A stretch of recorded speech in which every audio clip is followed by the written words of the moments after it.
Талуудын баг хуралд оролцох зочид төлөөлөгчид, оролцогчдын унаа, нийтийн тээвэр, замын хөдөлгөөний зохицуулалт, зам тээврийн аюулгүй байдал, хамгаалалтын бэлэн байдлыг хангах, зохион байгуулах чиг үүрэгтэй зам тээврийн логистикийн дэд хороо хуралдлаа.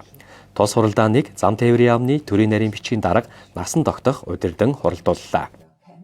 Үндсэндээ 5 зорилт түүхээ 44 заалттай ажлын төлөвлөгөөгөө баталлаа. За энэ ажлын төлөвлөгөөний гол онцлог бол тээврийн ажлыг зохион байгуулах. Ерөөсөө үндсэндээ зорчигчийн тээврийн ажлыг зохион байгуулах. 10,000 гаруй зочид гэдэг бол үүндээ маш их тийм энэ ажлын хүрээнд бид бол замын маршрутын наривчсан төлөвлөгөө гаргасан. Төгжрлийг бол давхар тооцоолсон.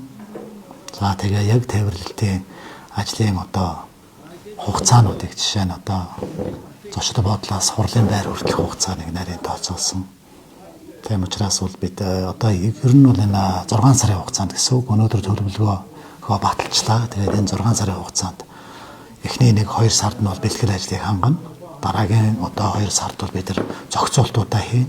Сүүлийн 2 сард нь бол бид нар зохион байгуулалтын ажилд орно гэсэн. Тэгэхээр бид нар бол чиглэлээрээ нийтдээ бол 6 штаб ажиллахаар бид нар өнөөдөр ажлын хэсгийн гишүүд бол санал нэгтээ баталлаа. Тэгэхээр энэ бэлтгэл ажил, зохицуулалт, зохион байгуулалт буюу удирдах ийм чиглэлүүдээр бол штабууд маань ажиллах юм аа.